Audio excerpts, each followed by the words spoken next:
Everybody, कैसे हो? तो today I deliver the fifth lecture for class 12th student chemistry in your topic solution.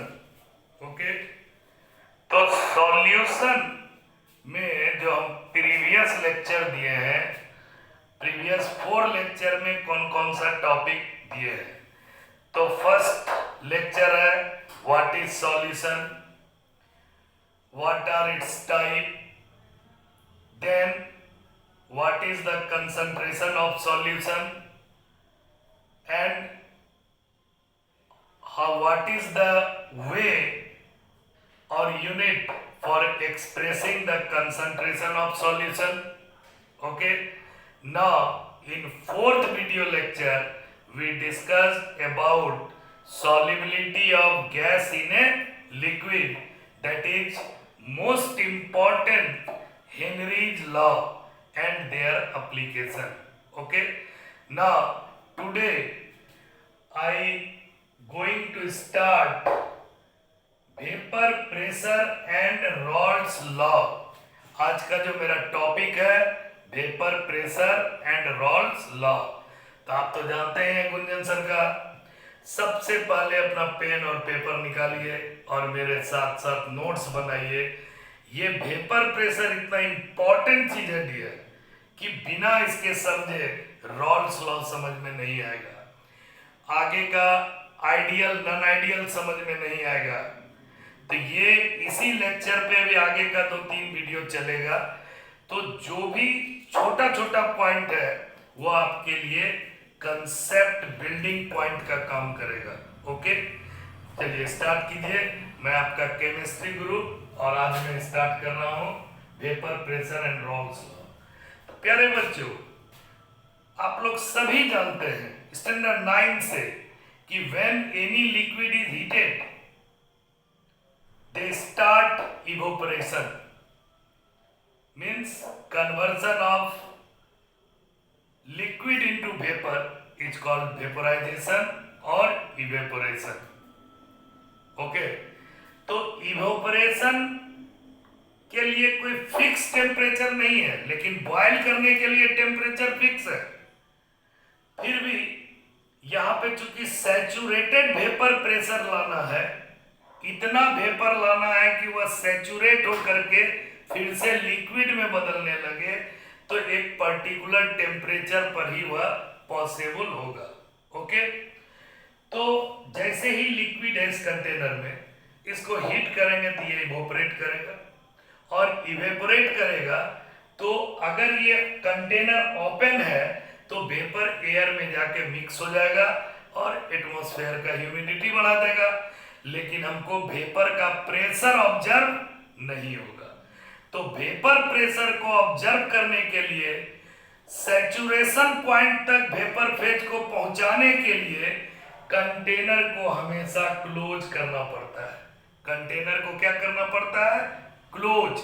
तो you always observe vapour pressure of liquid or solution only in a closed vessels. तो vapour pressure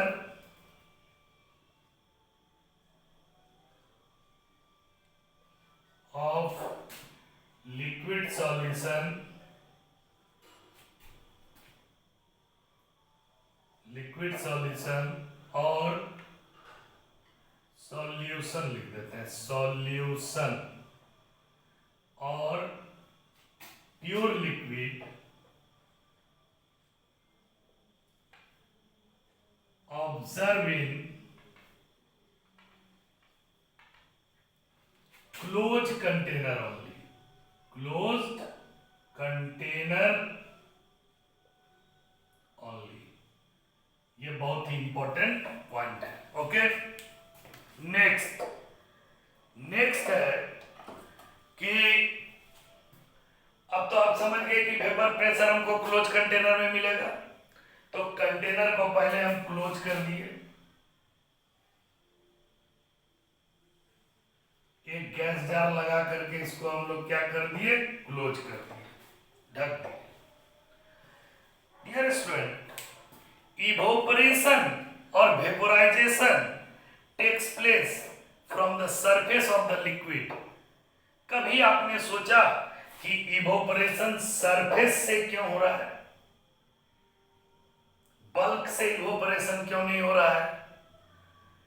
तो surface का जो molecule है ये water का ही molecule है, तो ये मॉलिक्यूल के बीच में कोहेसिव फोर्स कम लग रहा है। अब यहां पे एक टर्म आ गया कोहेसिव फोर्स। कौन force? Cohesive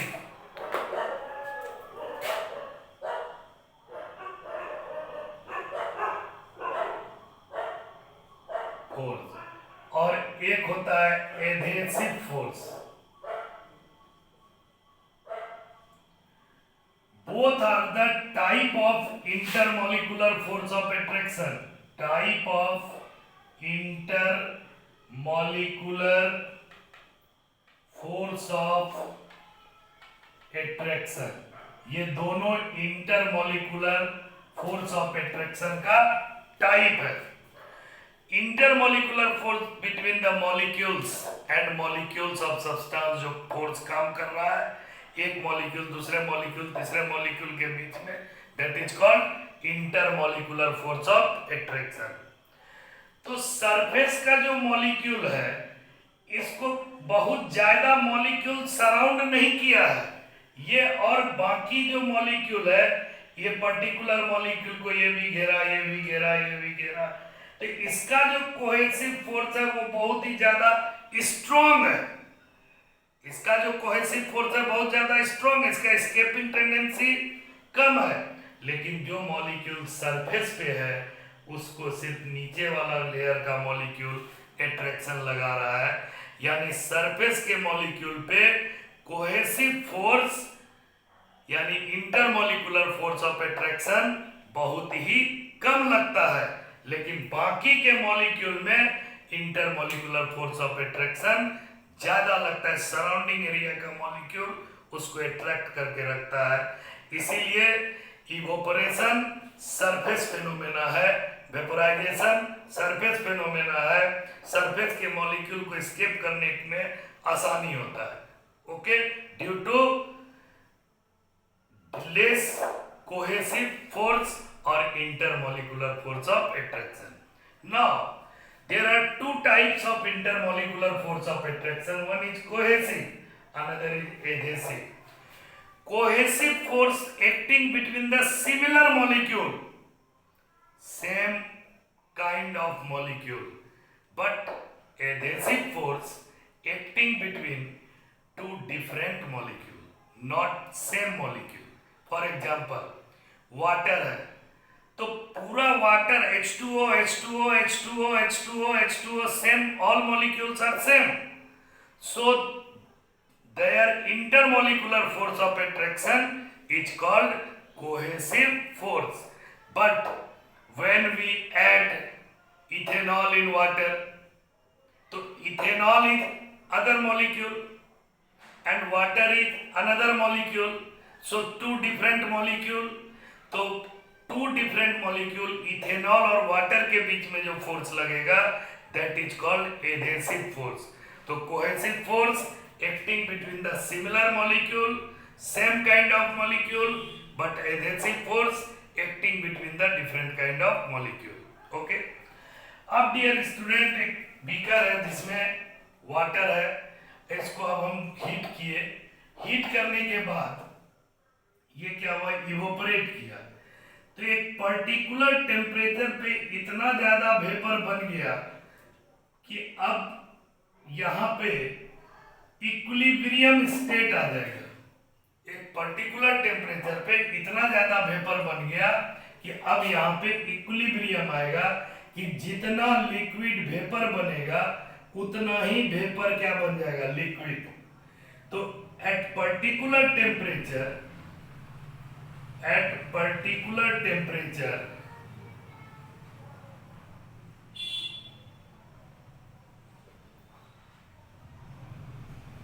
vaporization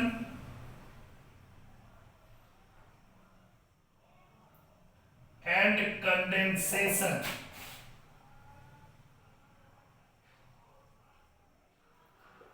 takes place simultaneously. जितना वेपराइज करेगा लिक्विड उतना लिक्विड फिर कंडेंस करेगा, और ये साइन का मतलब हो गया कि दोनों के बीच में इक्विलिब्रियम स्टैब्लिश्ड हो गया, दोनों के बीच में इक्विलिब्रियम स्टैब्लिश्ड हो गया। इसी को हम लोग कहते हैं, दोनों के बीच में क्या स्टैब्लिश्ड हो गया, इक्विलिब्रियम।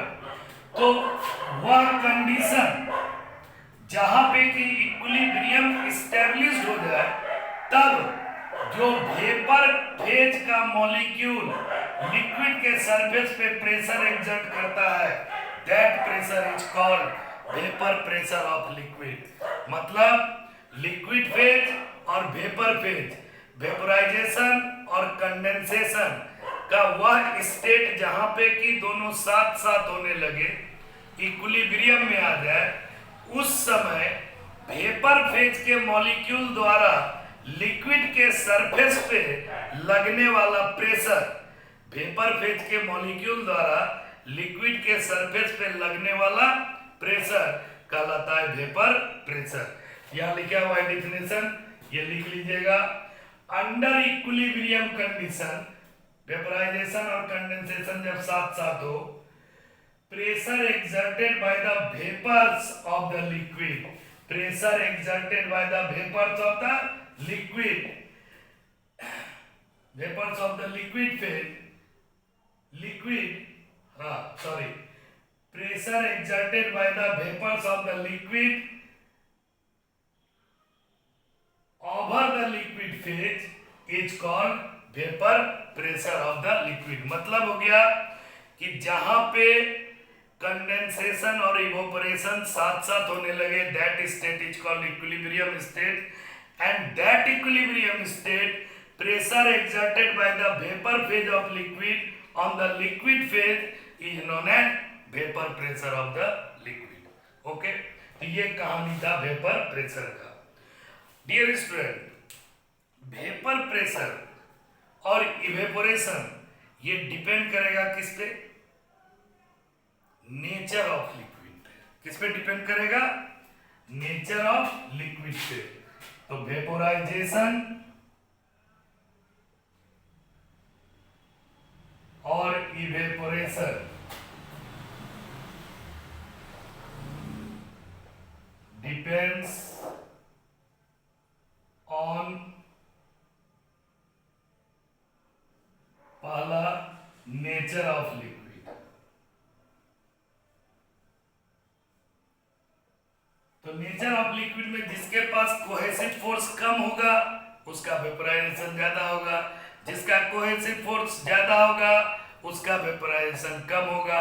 जैसे एक ही कंटेनर में अगर हम वाटर ले लिए H2O, अगर हम इथेनॉल ले लिए C2H5OH, और अगर हम ईथर ले लिए, ईथर चाहे डाइमिथाइल ईथर हो, डाइथाइल ईथर हो, कुछ भी ले लिए, तो सबसे कम इंटरमोलिकुलर फोर्स किसमें काम करता है, ईथर में। तो ईथर का वेपर प्रेशर क्या होगा, मैक्सिमम। उसके बाद अल्कोहल, इथेनॉल, और सबसे कम वेपर प्रेशर किसका आएगा, वाटर का। तो एक पर्टिकुलर टेम्परेचर पे 3 लिक्विड दिए, एक दिए आपको क्या, वाटर, इथेनॉल और ईथर। तो एक पर्टिकुलर टेम्परेचर पे intermolecular force of attraction ether का कम है, इथेनॉल का उसके बाद उससे ज्यादा है, और वाटर का सबसे ज्यादा है। तो वेपर प्रेशर किसका सबसे ज्यादा आएगा, तो वेपर प्रेशर का ऑर्डर क्या होगा, ether is higher than ethanol is higher than water. ये नेचर ऑफ लिक्विड पे डिपेंड करेगा। Okay, vaporization. किसी भी सॉल्यूट को वाटर में डिसॉल्व करेंगे that is called aqueous solution, और किसी भी सॉलिड को लिक्विड में डिसॉल्व करेंगे that is called liquid solution. If liquid is water then it is called aqueous solution.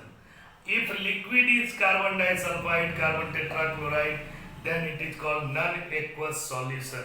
Okay? तो अब यहाँ पे नेचर ऑफ लिक्विड हो गया. सेकेंड पॉइंट है टेम्परेचर. क्या है? टेम्परेचर. डियर स्टूडेंट, आप लोग जान रहे हैं कि when temperature rises, kinetic energy of the molecule increases and escaping tendency also increases. So on increasing temperature the vaporization of rate becomes fast, rate of vaporization becomes fast and more number of molecules exist in vapor phase. तो temperature से क्या बढ़ता है? Kinetic energy. तो vapour pressure directly related to temperature. Temperature को अगर हम बढ़ाएंगे तो वेपर प्रेशर भी लिक्विड का बढ़ेगा. यानी because that is we know that kinetic energy of molecule is directly proportional to temperature. ये चीज को याद रख लीजिए. तो टेम्परेचर के बढ़ाने से वेपर प्रेशर बढ़ेगा. ओके, नेक्स्ट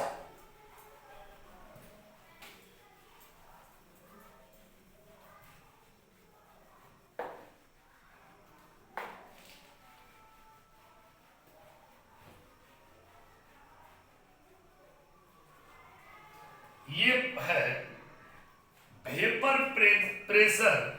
तीसरा है सरफेस एरिया. सरफेस एरिया अगर बढ़ाएंगे तो इवेपोरेशन बढ़ेगा. तो vaporisation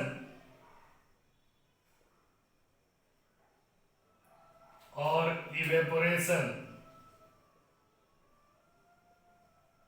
is directly proportional to surface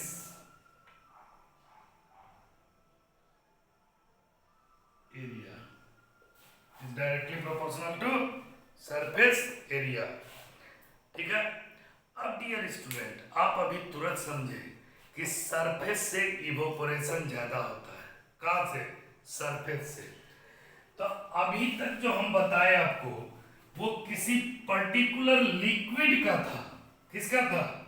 particular liquid का. लेकिन अब देखिए यहां पे क्या होगा, लिक्विड सॉल्यूशन का होगा या सॉलिड इन लिक्विड सॉल्यूशन का होगा. ठीक है. तो लिक्विड सॉल्यूशन किसको बोलेंगे? If solvent is in liquid state.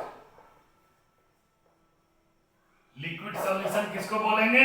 If solvent is in liquid state. Okay. अब सॉल्यूट किसी भी नेचर का हो सकता है. सॉलिड भी हो सकता है, गैस भी हो सकता है और लिक्विड भी हो सकता है. तो लिक्विड सॉल्यूशन के लिए सॉल्वेंट होगा सिर्फ लिक्विड में, लेकिन उसमें सॉल्यूट किसी भी नेचर का हम लोग डाल सकते हैं. तो already solubility of gas in a liquid, Henry law पढ़ लिए हम लोग. अब यहां पे पढ़ेंगे solution of liquid in liquid, solution of solid in liquid. दो तरह का सॉल्यूशन पढ़ेंगे. तो वो दो तरह का नहीं पढ़ के अब इसको हम टू कैटेगरीज में डिवाइड करेंगे. यहां पे वेपर प्रेशर को ऑब्जर्व करने के लिए हमको सॉल्यूट को दो कैटेगरी में डिवाइड करना होगा. One is volatile solute, another is non volatile solute. पहला क्या हुआ? वोलाटाइल. और दूसरा क्या हुआ? Non volatile. वोलाटाइल मतलब जो solute which vaporizes easily is called volatile, और the solute which cannot vaporize is called non volatile. Okay. तो वोलाटाइल किसको बोले? वोलाटाइल मतलब जो इजीली इवोपरेट कर जाए। तो वोलाटाइल सॉल्यूट में क्या क्या आ जाएगा? वोलाटाइल सब्सटेंस किसको किसको कहते हैं? तो लिखिए example, water, alcohol, water, alcohol, C2H5OH, toluene, toluene, C6H5CH3, water, alcohol, toluene और methanol, methanol etcetera. Non volatile में क्या क्या आएगा? तो नॉन वोलाटाइल में आएगा सुक्रोज, ग्लूकोज, ये सब सॉलिड स्टेट में मिलेगा और ये नॉन वोलाटाइल है। Do not vaporises, does not vaporises. तो जो वेपराइज नहीं करेगा उसको नॉन वोलाटाइल, जो वेपराइज कर गया उसको वोलाटाइल। तो नॉन वोलाटाइल में glucose, glucose, sucrose, urea etcetera.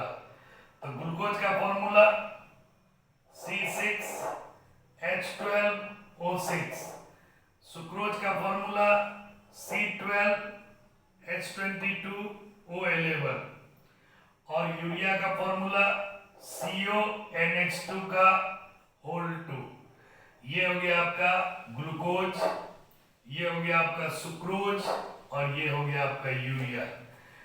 Dear student, आप सबका मोलर मास निकाल लीजिएगा। अगर हम फॉर्मूला दे दिए तो मोलर मास निकल जाएगा। मोलर मास निकालना कोई बड़ी बात नहीं है। ओके, तो solute is of two types. इस चैप्टर में हम सॉल्यूट कितना टाइप का पढ़ेंगे? दो टाइप, एक वोलाटाइल, दूसरा नॉन वोलाटाइल।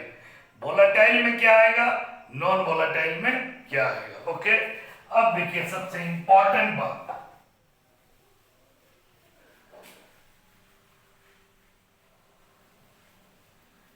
इसमें कुछ टर्म है जिसको आपको कि एकदम याद कर लेना है और आज ही आगे का क्लास आसान बना लेना है। तो पहला टर्म सब जो हम समझाएंगे वो लिखिएगा। मान लीजिए ये प्योर लिक्विड है,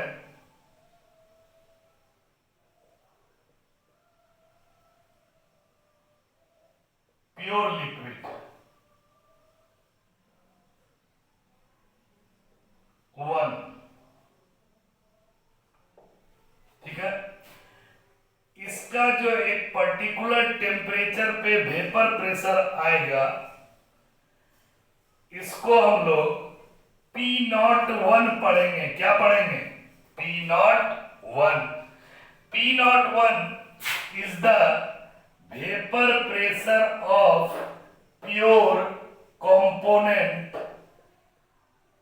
1। P01 को क्या पढ़ेंगे? पढ़ना बहुत इंपॉर्टेंट है, इसको अगर नहीं समझिएगा तो आगे का क्लास समझ में नहीं आएगा। तो P01 क्या हुआ? Vapour pressure of pure component 1। इसी तरह से अगर हम दूसरा लें, लिक्विड 2 ले लिए, ठीक है, इसको हम लोग लिक्विड, प्योर लिक्विड 2 कर देते हैं।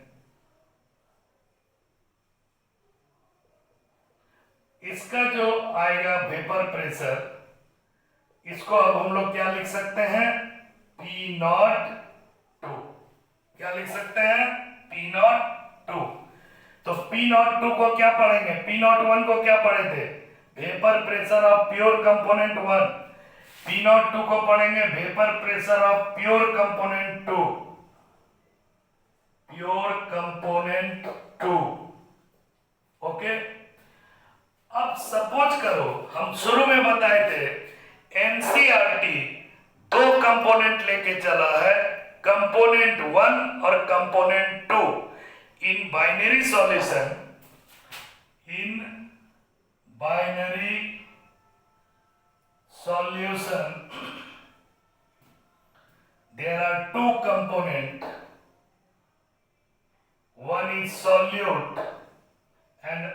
सॉल्वेंट। सॉल्यूट जो होगा कंपोनेंट 2, सॉल्वेंट इज कंपोनेंट 1, ये याद कर लोगे।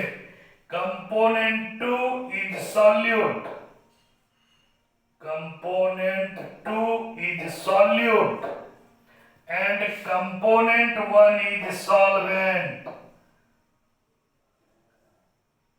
कंपोनेंट 1 इज सॉल्वेंट, ये चीज को कभी नहीं भूलोगे। बाइनरी सॉल्यूशन का ही केस है, जहां 1 लिखेंगे वो सॉल्वेंट, जहां 2 लिखेंगे वो सॉल्यूट। हम हमेशा एनसीईआरटी पर जोर डाल रहे हैं बच्चे, एनसीईआरटी के बिना कुछ नहीं होगा पढ़ाई, तो इसको ध्यान से समझो। अब ये तो प्योर लिक्विड 1 था, प्योर लिक्विड 2 था, तो इस दोनों का जो एक टेम्परेचर, पर्टिकुलर टेम्परेचर पे वेपर प्रेशर आया, उसको क्या बोले? Vapour pressure of pure component 1, इसको क्या बोले? Vapour pressure of pure component 2। Okay, अब हम लोग एक बार अगर वोलाटाइल सॉल्यूट डाल देंगे तो सॉल्यूशन बनेगा, और एक बार नॉन वोलाटाइल सॉल्यूट डालेंगे तो भी क्या बनेगा? सॉल्यूशन बनेगा। इस बात को समझो आप।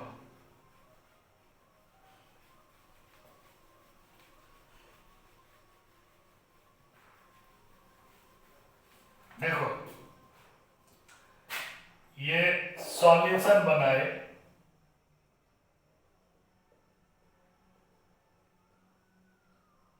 इसमें हम लोग ग्लूकोज को डिजॉल्व कर दिए। किसको डिजॉल्व कर दिए? ग्लूकोज को।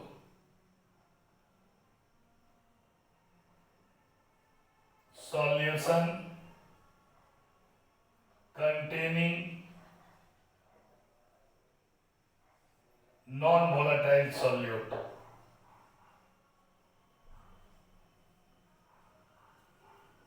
तो नॉन वोलेटाइल सॉल्यूट क्या करेगा? वेपराइज नहीं करेगा, और साथ साथ क्या करेगा कि वह सरफेस के वाटर मॉलिक्यूल के अमाउंट को भी घटा देगा। कुछ ग्लूकोज का मॉलिक्यूल सरफेस पे चला जाएगा तो उतना वाटर मॉलिक्यूल रिड्यूस कर गया, जिसके कारण से कि वेपर प्रेशर भी रिड्यूस कर जाएगा। समझ में आया कि नॉन वोलेटाइल सॉल्यूट जितना प्योर स्टेट में अवेलेबल था वाटर का मॉलिक्यूल सरफेस पे, जब ग्लूकोज मिला दिए तो बीच बीच में ग्लूकोज का मॉलिक्यूल एडजस्ट कर गया सरफेस पे और वाटर मॉलिक्यूल को कम कर दिया। तो अब जो है इवोपरेशन जो होगा वो रेट भी घटेगा, और वाटर का जो वेपराइजेशन है, वेपर फेज आएगा, वह भी क्या आएगा? कम आएगा। तो solution containing non volatile solute, solute को हम लोग क्या बोलते हैं? कंपोनेंट 2। कंपोनेंट 2 ये हो गया सॉल्यूट। अब इसको अगर हम यहाँ पे घेर दें तो इसका जो वेपर प्रेशर आएगा वो ये आया। क्यों आया? कि ग्लूकोज का मॉलिक्यूल सरफेस पे जाके फिक्स हुआ, कुछ मॉलिक्यूल एडजस्ट किया और वाटर मॉलिक्यूल को कम किया। जैसे यहां पे हम प्योर वाटर लेते हैं, प्योर वाटर,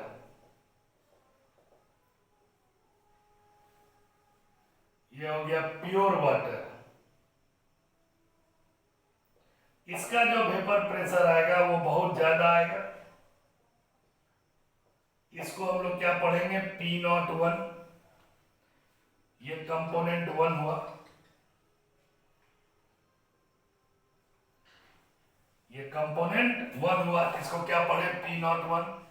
यहां भी कंपोनेंट 1 क्या है? वाटर, लेकिन कंपोनेंट 2 है सॉल्यूट, जो हम लोग ग्लूकोज को डाल दिए। तो अब इसको पढ़ेंगे P1। P01 पढ़ेंगे कब? जब प्योर सॉल्वेंट होगा, खाली क्या होगा? Pure solvent. और इसको हम लोग क्या पढ़े? P1। अब P1 को पढ़ेंगे vapour pressure of solvent, vapour pressure of component 1।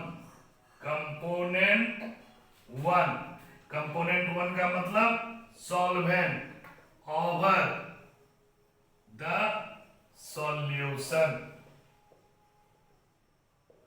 ये P नॉट 1 हो गया vapour pressure of pure component 1, vapour pressure of pure component